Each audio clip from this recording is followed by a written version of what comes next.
Hello everyone, this is part 1 of What If Naruto Was Sealed Because He Was Too Powerful. This story was made by Kenichi618 and I hope you guys enjoy this video and to like, to subscribe, to see more comment down below.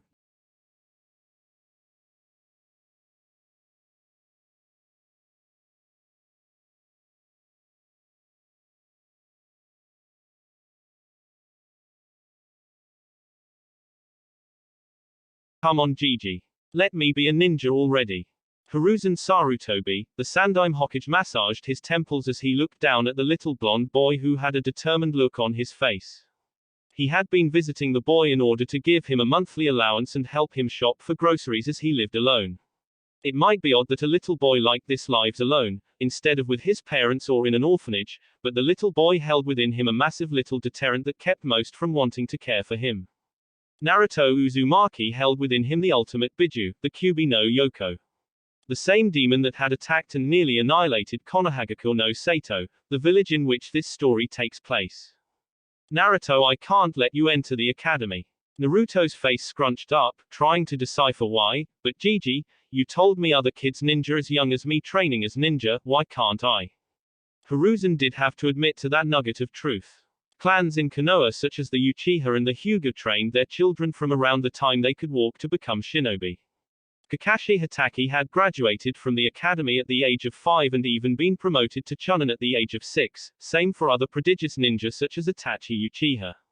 Hiruzen knew it was somewhat hypocritical of him to deny Naruto the same chance that they received. But the people of Konoha would never accept that demon spawn, training in the ninja arts right in front of them. This was more for Naruto's safety. The worst thing to him was that he couldn't even tell Naruto why he couldn't allow him to join. That the irrational fear the village as a whole had of him being the Kyuubi reincarnated wouldn't allow him to see him as just a little boy that wanted to prove himself to them all. Hiruzen patted Naruto's head and looked down at him patronizingly. I'm sorry Naruto-kun. Maybe one day soon I can let you join, but not now. Naruto watched the old man walk towards his door and shut it on his way out. XXX Naruto walked aimlessly around Konoha, trying to ignore the looks that he wasn't getting. He didn't get why Gigi didn't want him to be a ninja. He knew he would be the best ninja ever, that was all he would settle for, no matter how hard he had to work.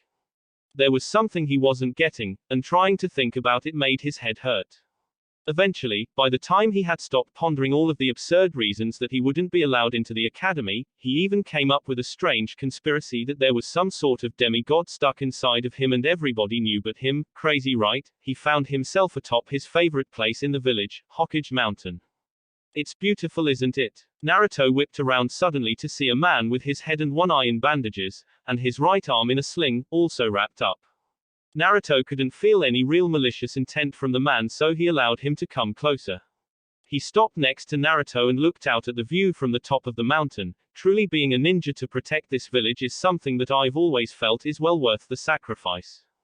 Naruto's eyes widened, but then he looked away sadly. Gigi won't let me be a ninja. I don't know why though, I mean I'll work hard, and I know I'd be good at it. The man made a noise as if he was thinking of Naruto's words. You would really work hard. You would do whatever you had to in order to become the greatest ninja you could be. Naruto grinned widely at the man. Not just the best ninja I can be, the best ninja ever, Databayo. The man had a small smirk upon his lips. Well then, I think I'd like to take a hand in training the greatest ninja ever. How would you like to be a ninja for me? Naruto's grin could have split his face as he latched onto the man excitedly. Thank you, thank you. I can really be a ninja. The man held Naruto off of him. Little boy, the first thing a ninja should know is to never show emotion. I can understand your excitement, but when we begin training I do not want to see that from you. Do you understand? Naruto cowed himself and nodded. Ano, I don't even know your name. The man turned and motioned Naruto to follow. You may call me Danzo. XXX Naruto, age 7 underground. The sounds of contact were made. The sounds of physical combat were common in this place. Sparring was intense and brutal to condition the ninja to field conditions. An unnamed teen hit the ground hard, groaning as his eyes flicked in and out of consciousness. The blood caking his face was just another sign of the intensity of the session. Standing over him was a blonde boy sighing in relief at the conclusion of the spar. Takeshi, you hit way too hard. The blonde slowly walked away from the room, checking himself over. He scratched at his fists, flaking off the dead skin covered in dried blood. He checked his mouth and sighed before digging into the back of his mouth and pulling out a molar, dropping it on the ground as he walked away. He didn't care too much about it. It wouldn't be the first time he lost teeth down here, and they always grew back. Thank you, Furball. As the boy clad in black practice clothing entered the hall, he came face to face with the man responsible for training him. Ah, Danzo Gigi, good to see you. Danzo frowned at Naruto's disrespect. Boy, if you weren't so damn good at what you do, then I'd have you go back through emotional conditioning again. Naruto gave him a cheeky grin, but that's just it. You know I'm too damn good to waste going to do that crap, and besides, you know I can turn it on the second the mission starts. I can be as blank as everybody else when you say go. Danzo let a ghost of a smile appear on his face. He remembered putting Naruto through the paces to rid himself of his emotions. No matter how bad he had Naruto beaten and conditioned, he would still keep a spark of his old personality, even after several months of that treatment that had broken everyone else Danzo had trained for decades until that point. Danzo motioned for Naruto to walk with him. I have a mission for you, Solo, this time.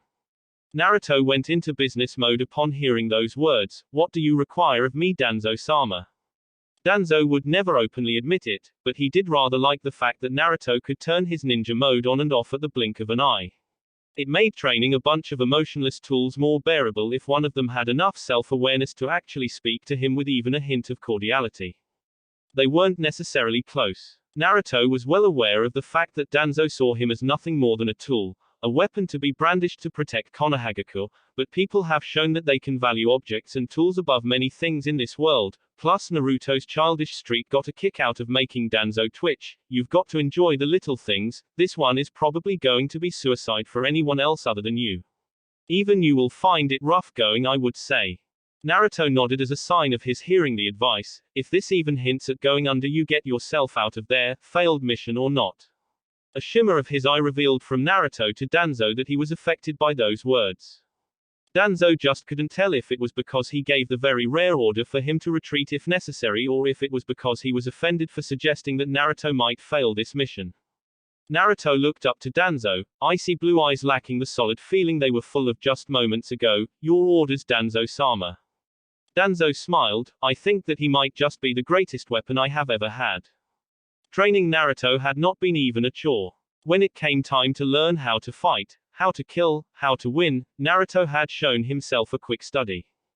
Danzo relied on Naruto for more of the higher class missions that he knew many of his other operatives couldn't handle, because the kid seemingly didn't accept anything short than a successful mission. That made him invaluable, and he'll only continue to grow in strength. I would probably rely on him before I thought of backing one of Sarutobi's soft elites. Oh my old friend, how did you let this gem of a shinobi go? Danzo continued his briefing as he and Naruto had arrived at the armory. You will be infiltrating Tano Kuni. There have been reports of a new hidden village based out of that nation rising to prominence.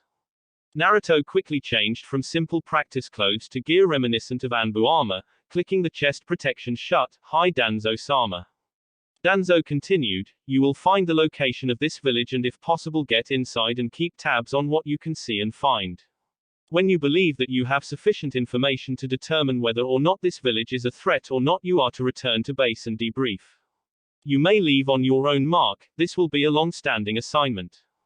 Naruto packed himself with kunai, shuriken, flash tags, exploding tags, smoke bombs, anything that he might need, and he packed to the brim, sealing whatever he couldn't carry in a scroll. He didn't know whether he would need to restock on this mission or not. Upon his completion of arming his person, he turned to Danzo and bowed. I will leave as soon as possible, Danzo-sama. You will hear from me upon my return. Danzo nodded. By your leave, Uzumaki. Naruto stood and walked from the armory, ready for his next assignment. Naruto slipped his mask in with his combat gear, as he had replaced it all with simple street clothes as he had to keep up his appearances. Any was the opportunity that Sarutobi never gave him. He knew all he needed to do to prove his worth as a ninja was a chance, and when that chance was given he took it. XXX 1 year later, border of Hai no Kuni, Ta no Kuni. An explosion drew Jiraiya's attention away from returning to Konoha. He had just gotten through going through Tano Kuni looking into rumors of a new hidden village rumored to be called Otogakur. After finding enough to bring back to the Hokage, he made a hasty retreat to the border, and from the sounds of things he wasn't the only one. Jiraiya eventually found himself on the heels of a blur in the darkness. Jiraiya slipped into the shadows of the trees to speed ahead of the fleeing mystery shinobi. However, this was unnecessary as the person in question collapsed and dropped to the forest floor in exhaustion. As Jiraiya walked closer, he saw deep cuts and gashes all over the body of the Anbu, or so his armor had him believing. Jiraiya whistled as he took in the age of the blonde boy on the ground. They're sure starting younger these days. Jiraiya refrained from moving the mask of the boy, on which he saw a leaf insignia, as Anbu had to keep their identities secret for as long as was feasible to the masses. Jiraiya picked the boy up and made for Konoha, interested in this current situation. Jiraiya had set the boy down in Sarutobi's office and had requested that his Anbu guards leave the room. Sarutobi-sensei, you could have sent me a message that you already had someone in Oto checking things over. I think I might have blown his stealth when I made tracks and left that place. Hiruzen's eyes darkened. I didn't send anyone into Tano Kuni, I expected you to look into it yourself and send word back, like you are now. This Anbu isn't mine. I would never allow a child this young into their ranks, never again, not after Itachi. Jiraiya scratched his white mane. Well, I kind of figured that, but I thought you might have made an exception or something. Sarutobi rose from the desk and walked over to where the masked boy lay. He narrowed his eyes at the kanji he found right by the leaf symbol on the forehead, Danzo, NE again. Jiraiya sighed. I thought you handled him and that group of blank faces. He's still doing this. Jiraiya shrugged. Well, at least he also recognizes Oto as some kind of unknown quantity. Hiruzen reached down and pulled off the mask. What he saw almost gave him a heart attack. Naruto. Jiraiya ran over, looked down, gaping at the sight. Kami, he looks just like Minato. Wait, Sarutobi, is this Minato's child? Hiruzen settled himself somewhat. Yes, Jiraiya. This is his child. Danzo must have gotten his hands on him. I should have known. When I went to see him, he was becoming progressively more aloof and secretive. I stopped getting reports about him around town completely. I figured he must have just been keeping a low profile, but I never would have guessed. Jiraiya looked angry. Danzo turned Minato's son into a mindless drone. I'm going to. Jiraiya, wait. Jiraiya turned to face his teacher with an angry look. The council wanted him to be trained under Danzo's watch anyway. They'll see him in the right if this gets out. You and I are the only ones that know about this. Jiraiya bared his teeth. He won't tell us anything about Danzo. Even if he had any real reason to tell us anything, Danzo has seals on his ninja that keep them from speaking about any too freely. I've seen it. Hiruzen nodded. I know. So what if instead of using him to get to Danzo, we just take him away from that place entirely? Seeing Jiraiya's confusion, he elaborated. Danzo won't move to retrieve him no matter how valuable he knows a Jinchuriki is to his goals. All we need to do is keep him under watch and seal him. Jiraiya nodded in agreement. So what? Memory seal. Chakra seal. What exactly are we sealing? Everything. Jiraiya's eyes widened. Now when you say everything. Hiruzen stood back up. I mean everything. His entire mind and body have been utterly conditioned by Danzo to fight. He would have never been out there if he wasn't at least as strong as one of my Junin. Danzo wouldn't have allowed it. Seal it all. If we just seal his memory, then he would still be infinitely more powerful than any academy student, even without the knowledge of all of the techniques. Just with the academy techniques he would still obliterate any academy student. Jiraiya looked at the unconscious blonde on the floor. I don't like this, Sarutobi-sensei. What will you do with him then? Hiruzen picked the boy up and put his mask back on. I will allow him to enroll in the academy. I'm wearing the council down. Soon I can get him to let him attend. Him staying off of their radar has helped considerably. Jiraiya followed Hiruzen down to the depths of the tower to commence with the sealing of the young boy. XXXNE base, Konohagakure. The sound of a door shutting sounded through Danzo's speakers on his desk. The injured man put his face into his hand and groaned. Uzumaki, damn it. Jiraiya, how was he to know the wandering sage was in Oto as well? From the sound of things, the flamboyant shinobi had placed their forces on high alert upon his own exit, and with Naruto stuck inside that buzzing hive, with everyone searching high and low for anything amiss, the boy had run into quite a bit of trouble when he took to making his own hasty retreat. Danzo's weapon was lost to him now. He knew Sarutobi would never allow him to get anywhere near Naruto again. Danzo pulled out a bottle of sake and poured himself some. After tossing the alcohol back, he grimaced slightly, and we move along. XXX 4 years later, a blonde in an orange jumpsuit sat down deep in the forests of Konoha. Man, that was so easy. Why wasn't that the regular graduation exam? The boy unfurled the scroll in his grip and read it. Oh man. Kage Bunshin no Jutsu. Bunshin, my worst technique. He sighed and put on a cocky grin. Right then, let's get started. XXX hours later, Iruka Yumino, Chunin, and teacher in Konohagakure's Ninja Academy, stood in astonishment. Naruto Uzumaki, the dead last of his class, the failure. He had just witnessed the boy in question call upon an almost endless horde of Kage Bunshin to beat his former teacher's aide Mizuki into a bloody pulp. Naruto stood over the groaning man, smiling at Iruka sheepishly. Whoops, I guess I went a little overboard, huh? Iruka smiled and called Naruto over to him. I've got something for you, Naruto. Close your eyes. Naruto did as he was told and felt his goggles shift on his forehead. Okay, go ahead and open them. Naruto opened his eyes and saw his smiling instructor, Sans Hitai 8, holding his goggles. Congratulations, Naruto. You graduate. XXX 6 months later, forests outside of Konohagakure. Naruto was smashed back by Gaara in his monstrous form. Naruto sailed through branches until he landed against a tree and slumped against it. Naruto grunted in pain as he sat up to look at the insane Suna ninja. Gaara had a maniacal grin on his half-demonic face. You are weak, Uzumaki. You lack power. Sasuke landed on Naruto's branch, looking worse off than Naruto himself was, with strange black markings on the right side of his body. Naruto, get out of here. Get Sakura and run. I'll handle this guy. Naruto went to speak when Sasuke clenched his fists. If I can't win here, then I'll never be strong enough to defeat him. I will have reached my limits. Naruto looked at Sakura, pinned to a tree trunk with Gaara's sand slowly crushing her. Naruto stood up and wiped the blood from his lip. He looked down at Sasuke. Don't worry, Sasuke. I won't lose here. Naruto flipped through hand signs and slapped his palm to the tree branch.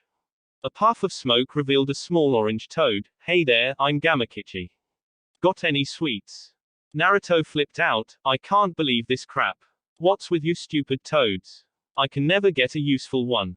This is really not the time for this. The small toad jumped onto Naruto's head and gave him a raspberry. So you're an amphibian hater, huh? Gaara had had enough of this. All the time spent allowed him to fully turn into his mini Shukaku form, Suna Shuriken. Naruto saw the spinning discs of sand coming his way and cradled Gamakichi with his body, taking the hits. He flew back and hit another branch. Gamakichi looked at him in concern as Gaara cackled. You see, Uzumaki. Only when you fight for yourself can you truly be strong. I'll wait for you to realize this and leave your friends here to die so you can escape. Naruto wordlessly placed Gamakichi down and turned to face Gaara. The look in his eyes irked Gaara, who sent another salvo of sand shuriken at Naruto, hitting him dead on and sending him back again. Naruto stood up almost immediately. What is this feeling? I feel stronger, like that didn't hurt at all. Sasuke looked at Naruto as he saw Naruto's strength returning to him.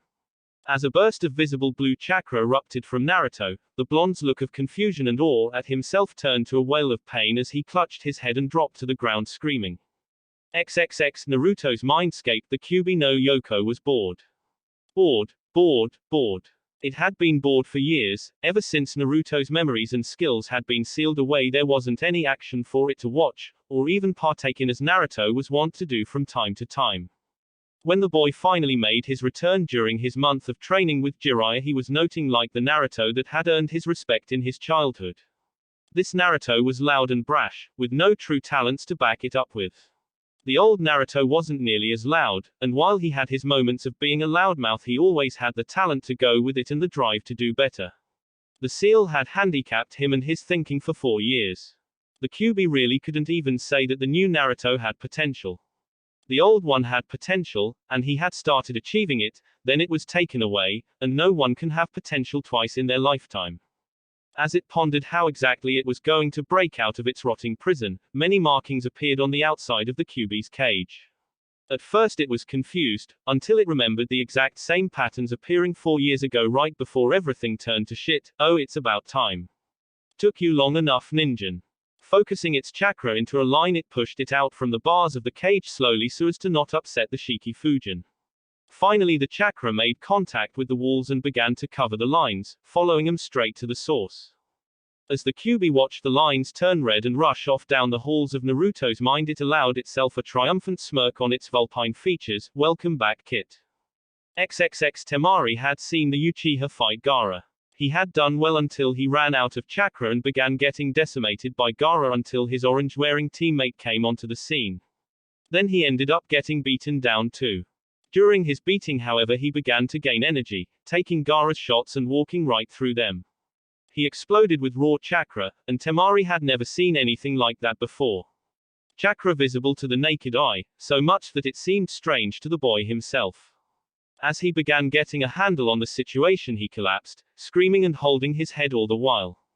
As he lay on the tree branch, a strange mark appeared on his head, forcing lines to branch out over his entire body, covering him from head to toe. Temari shook in place on her branch. They're all freaks, every last one. The line suddenly turned red as a massive pressure filled the immediate area. It didn't feel evil, malicious, angry, or anything. It just felt like Naruto, just magnified 100 times. The lines faded away from the downed blonde. All attention turned to him as he groaned and stirred on his belly. He quickly snapped to his feet and looked around his own body, flexing his fists and shaking out his legs. The only noticeable change in his base appearance was the scar going down his eye, a battle scar that wasn't existent a moment ago. He had an angry sneer on his face before he shook his head pitifully. Kami, I suck, I'm as weak as a kitten like this. What happened to me? I'm confused. Sasuke looked up at Naruto. It was the same kid that had been there a second ago, and yet it wasn't. He looked like Naruto, but he didn't move like Naruto. He moved like he was coiled and waiting to strike, as if he expected an attack coming from anywhere. His eyes were the same bright blue like Naruto, but now they had more in them than just the infinite brightness they usually held. It was still there, but there was more that Sasuke couldn't quite see. He was as calm as they came. You wouldn't even know that he was preparing to get into a fight from looking at him, and he looked out at Gaara without fear, anger, interest or anything, and he accentuated this by sighing and speaking his next words. All right, Gaara, I don't know what the hell is going on with me right now. I have an idea, but I need some damn answers, but to do that I need to go back to Konoha. I need to go back and end this invasion and you're in my way, so, it's time to get you out of the way.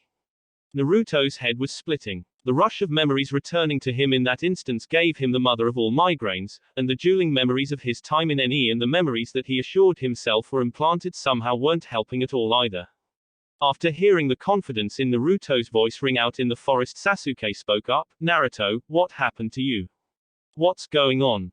Naruto looked down at Sasuke with one eye and back up at Gaara. You know, I'm not entirely sure myself.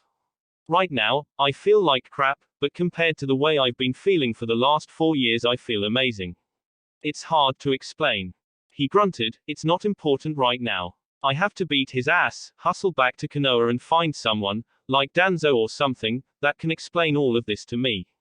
So here's what we're going to do. I'm going to attack him, and you aren't. Now commencing operation. Beat Gaara's ass. Sasuke had a myriad of questions running through his head at this point. What happened to the Dobe? Who is Danzo? What the hell does he mean I'm not fighting? Gaara heard his voice speaking to Sasuke the entire time and cackled to Naruto across the trees. You aren't strong enough, Uzumaki. Leave them behind and run. Nothing has changed, you still don't fight for yourself.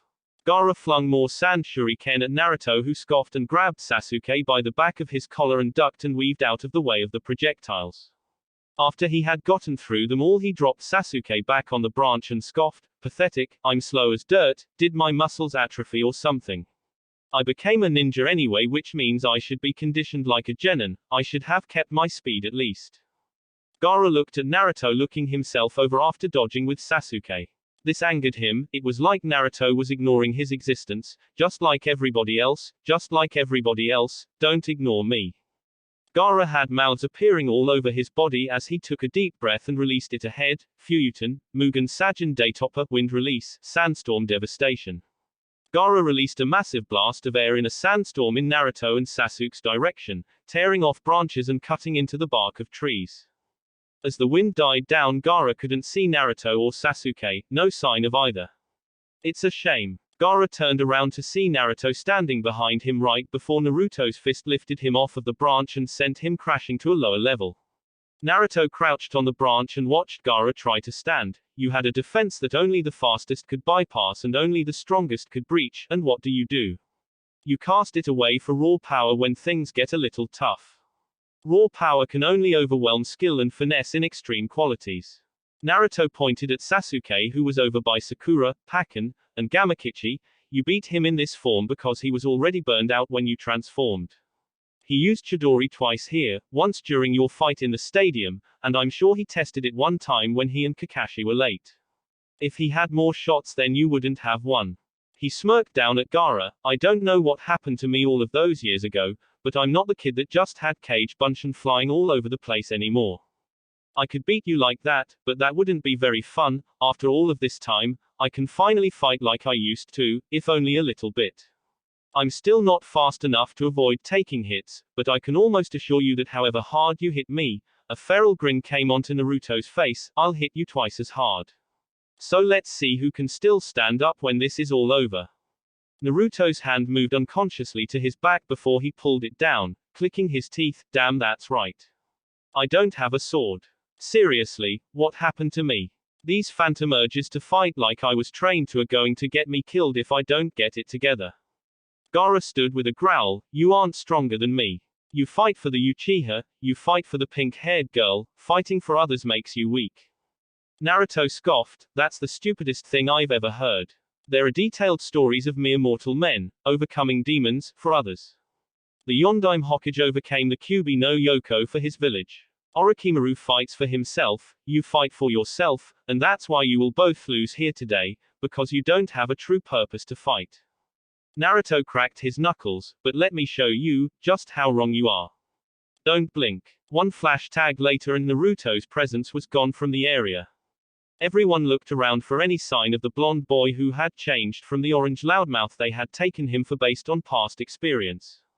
Chuckling rang out through the forest, but not from any particular area, as Naruto was projecting his voice. That little sandstorm from earlier wasn't a Fuyuten jutsu. This is a Fuyuten jutsu. Fuyuten, Repushu, wind release, gale palm. A fierce gale came from the trees above, sending wind and weapons at Gaara from above. Gaara lifted his arms to block vital spots and allowed the kunai and shuriken to bury themselves into them. Gaara lowered his hands and shouted out loudly, is that the best you have, Uzumaki? Come out and fight me. Give me a real fight. Let me feel alive. Naruto's voice rang out again in mocking laughter. If you wanted to feel alive, then you shouldn't have caught those weapons. Even with all of that power, you're still just a baby Genin. Just listen, and tell me what you hear. Everyone silenced themselves in order to listen for Naruto's warning. Temari's eyes widened. Too late to help. A hissing noise coming from Gaara was being muffled by the sandy appendage he had caught the mishmash of ninja tools in. Gaara, no. Temari's shout of warning did no good. It was too late for him to cast him out as a massive explosion took place in the trees, and the fireball that used to be Gaara fell to the forest floor. The others could only look on in amazement as the goofy boy in orange was systematically decimating the strongest person out of them all. Naruto's voice rang out again, damn it, I should have just killed you. Gaara was like a puddle of melting sand on the ground as Naruto spoke. I guess my fake self has more influence over me than I thought. I should be down there killing you right now. But for old time's sake I guess I'll hit you with an attack inspired by him. Suddenly several Narutos rushed out of the foliage and kicked Gaara into the air, one after another. Ki. As Gaara was stuck hanging in the air, a wave of orange revealed itself from the leaves above. Countless Cage Bunshin from Naruto descended with their fists and feet cocked to strike. Naruto Naizei Renden, Naruto Uzumaki 2K Barrage. Naruto's Bunshin dropped an obscene amount of physical offense on Gaara's prone form, driving him back into the ground hard. Naruto and his clones littered the trees looking down at Gaara. Naruto sighed yet again. If I was at full strength, he'd be a puddle in a crater right now. Someone's going to answer for this. Gaara looked up at the masses of Naruto Bunshin looking down on him. Each of them had the same uninterested look on their faces, as if they were trying to ignore him. Cold blue eyes magnified by 1,000 staring down on him. There's no way. Gaara allowed the final shred of sanity and reasoning inside of him snap. There's no way I'm going to lose to a guy like that. The original Naruto's eyes widened as Gaara's chakra spiked. Oh crap. He can transform again. Naruto was blown back hard as Gaara was completely immersed in sand, swelling to the sky. Naruto's cage Bunshin were dispelled as Gaara's towering sand smashed them asunder. Gaara ended up sticking out of the head of Shukaku looking down on Naruto, who was covered in sand. It's too late, Uzumaki. Time to die. Ugh, like I said, power cleanly outclasses skill only in overwhelming quantities. Naruto sat, entirely encased in Gaara's Sabaku Q. Well, this is great, I'm too weak to break it. Now what? Naruto smirked as he remembered that he didn't stop learning things when he lost his memory. Ero-Sennin, you might have been useful after all. Naruto bit his thumb and made a few hand signs. Gaara put out his right hand, Sabaku So's. Kuchio's no Jutsu, summoning Jutsu. In a massive burst of smoke, Naruto found himself seated atop the head of Gamabunta smirking out at Gaara. You didn't think it would be that easy, did you? Naruto looked down at Gamabunta. Hey there, boss Toad. You want to help me out and take this jerk down with me? He's a little too big for me to handle alone at this time. Gamabunta directed his gaze up at Naruto. Something feels different about this Gaki, like he isn't as frantic and spastic as he was the last time I saw him. Gamabunta huffed out smoke from his pipe. Ichibi no Shukaku, no can do kid. Why would I want to go out of my way to fight a guy like that? Naruto deadpanned the giant toad a look. I thought summons were supposed to help their summoners fight in situations like this. Naruto pointed out at Gaara. Shukaku, look at that thing. If you don't help me, then I'll end up a bloody smear on the bottom of its foot for sure. Gamabunta laughed. Tough. We haven't even had a drink yet. I can't accept you as my summoner until we share a drink together. Naruto glared down at him. You'd better be the one supplying then. Because my genin ass can't afford enough liquor to get you even slightly buzzed. Gamakichi then appeared and landed on Naruto's head. I'll help him out, Pops. I like this kid. Gamabunta looked at the smaller toad in surprise. Gamakichi. What on earth are you doing here? Gamakichi looked at his father sheepishly. I just wanted to come out and see the outside world, you know. He pointed over at Gaara. Shukaku, and then that guy tried to bully me. Our boy here kept me alive and started kicking that guy's butt, but then he cheated and got all big, and now here we are. Gamabunta glared out at the sand spirit. All right then, Gaki. You helped out my son, I appreciate that. You're all right with me. You have my support in this fight, but we're still having that drink later, you hear? Naruto stood up and nodded, his face hardening as he looked out at Gaara. Gamakichi, you're going to want to get off of my head for this next part. Gamakichi got off of Naruto's head as Gamabunta drew his tanto and held it at the ready. Whenever you're ready, boss Toad, give him hell. Gamabunta launched forward and dug his sword into Shukaku's arm. With one mighty heave he lopped it off, dropping it uselessly onto the ground before he jumped back to his distance and stared at his opponent.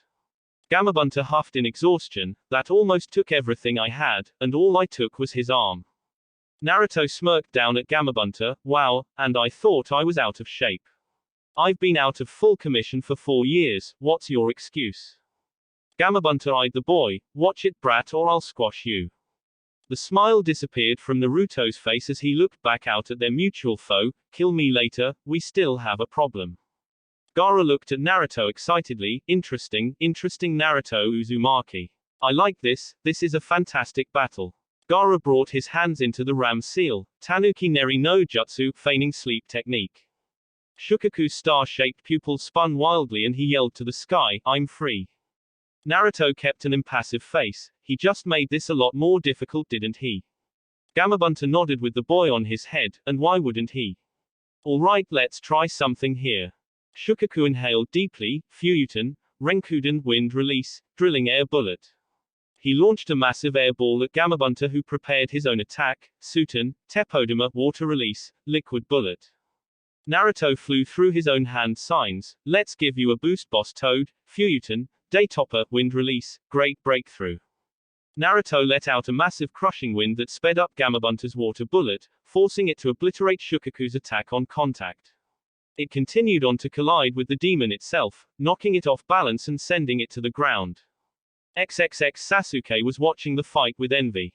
Naruto had seemingly hit some mental switch in his head and now Gaara couldn't even touch him. What kind of power is this?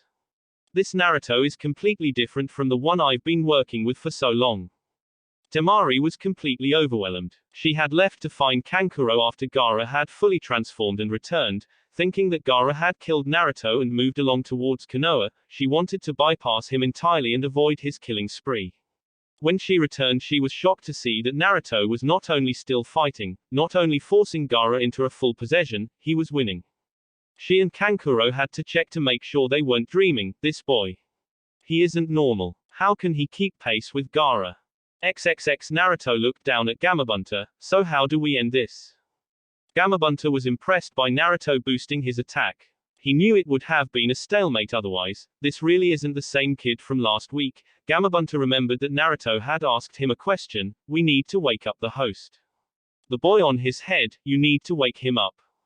Naruto frowned and grunted. Killing him would be easier, way easier. We can just pepper him with big attacks until Gaara's a big red blotch on his forehead. He's totally exposed. Gamabunta chuckled. That's ruthless Gaki. It's an idea that would give us more problems than answers, though I'm afraid.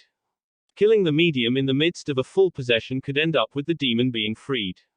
It already has a form to go with its soul, so it wouldn't need the host in that instance. The blonde nodded. Okay, so wake him up it is then. He furrowed his brow in thought, but all of my attacks that I could launch from here can kill him. I need you to get in close so that I can wake him. Gamabunta looked at his hands. These webbed hands of mine aren't much for grabbing a hold of things. How do you suggest I get him? Naruto scoffed. I said get close, I didn't say grab him.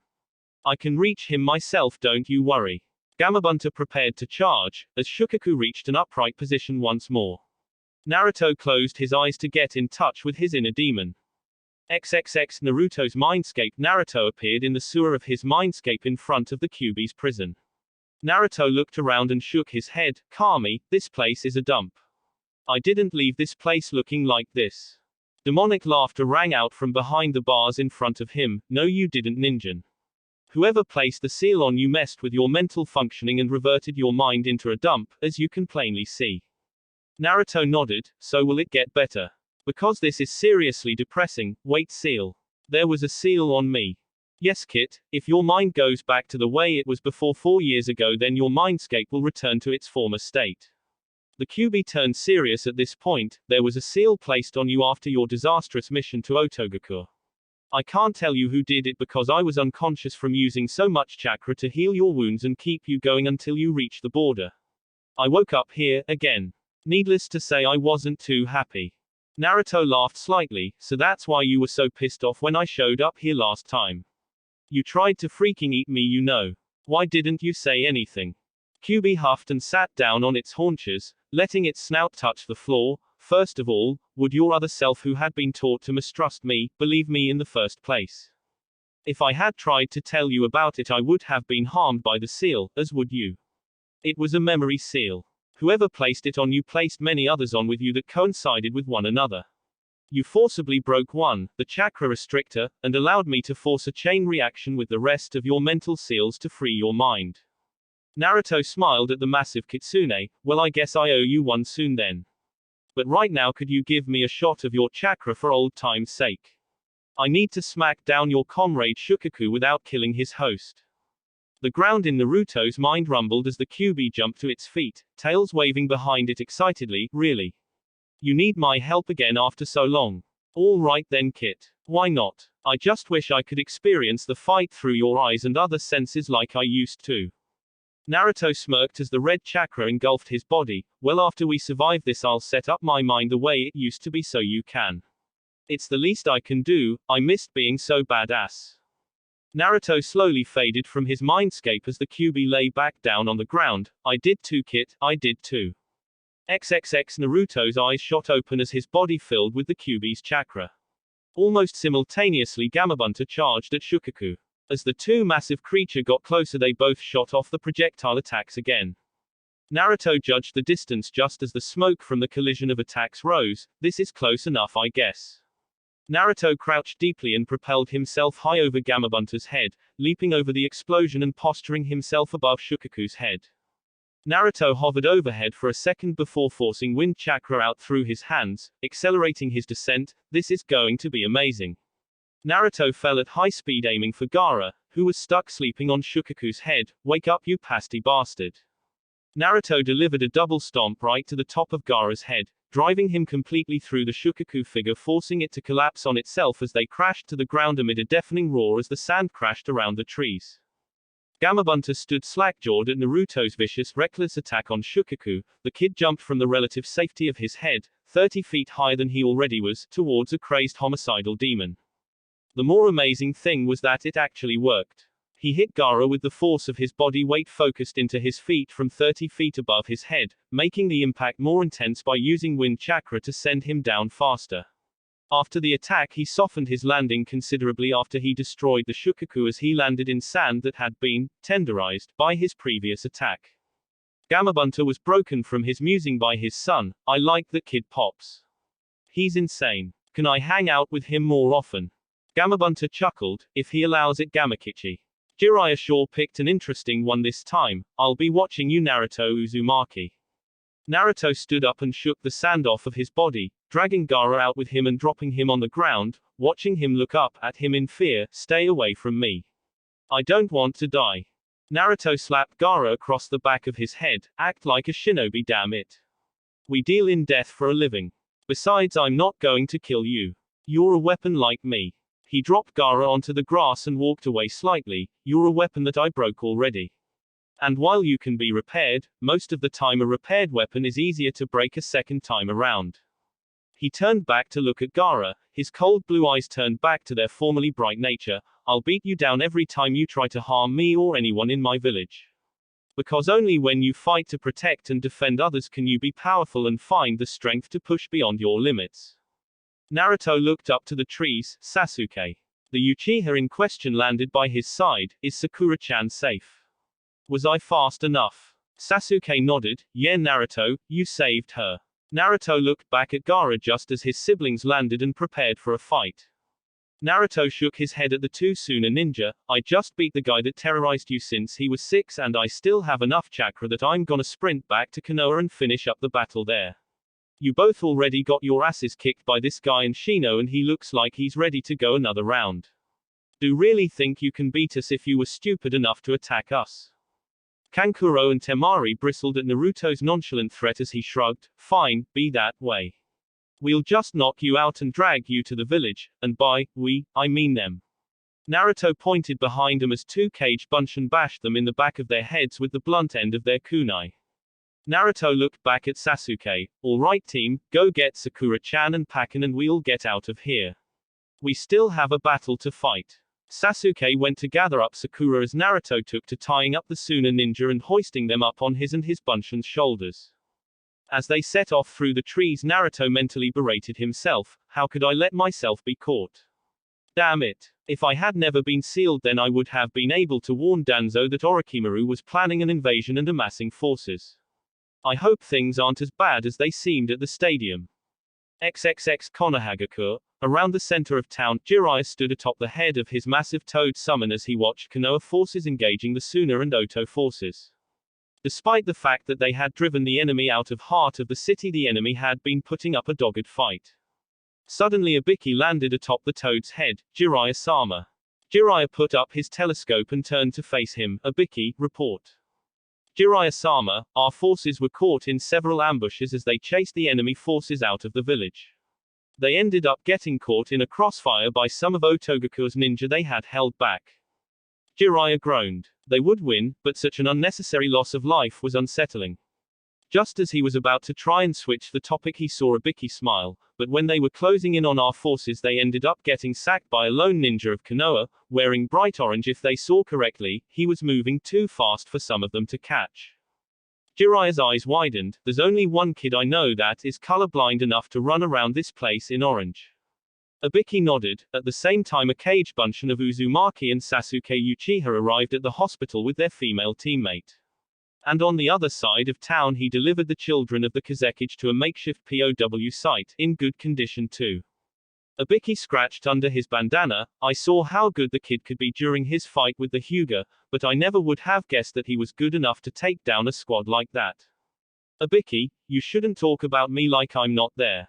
They both whipped around to see Naruto tapping his foot impatiently. Although I guess you didn't know I was here. Geez, if I was an assassin you'd both be dead. Jiraiya looked at Naruto oddly. He couldn't sense his usual restless aura, and he had snuck up on him. Gaki, what happened to your jacket? And what's with that scar on your face? Naruto had ditched his orange jumpsuit jacket and left himself in his black t-shirt. I tossed that bulky piece of crap so I could move faster to get here without much trouble. And I got this scar years ago. Someone put a bunch of seals on me that did a lot of stuff to me. Hiding that scar must have been one. Naruto saw Jiraiya flinch when he spoke about the seals. We can talk about that later. We will talk about that later, Databayo. Ibiki gasped as he looked out over the buildings and saw Orochimaru being whisked away by the Sound 4. Naruto growled and crouched down like a track runner, preparing to take off in hot pursuit until Jiraiya grabbed his collar. You're not fresh, kid. You can't take Orochimaru and his entire force of bodyguards alone. Naruto looked at him blankly. I'm not alone. You should be as strong as he is, right? And Ibiki can help me beat his entourage and help you. If he's running away, then that means he knows he lost today and he might be hurt. We can turn his retreat into a rout and finish this here. Jiraiya was about to respond just as a cloaked Anbu landed on the toad, bowing to Jiraiya. Jiraiya-sama, it's about Sandaime-sama. Jiraiya grinned widely. So Sarutobi-sensei sent the old snake back to his hole, did he? The Anbu flinched under his mask. Hokage-sama was killed in combat against Orochimaru. The three other ninjas stood in stunned silence atop the toad as the sounds of battle still rang out into the air. Naruto looked to Jiraiya, who looked down at him. That's enough death for one day, kid. It's time to regroup and mourn. Naruto said nothing and followed Jiraiya back to the Chunin exam stadium. He could get his answers later. He had nothing but time. Now belonged to the entire village as a whole. That will be it for this video. If you want more, comment down below, like, subscribe. And see you guys later.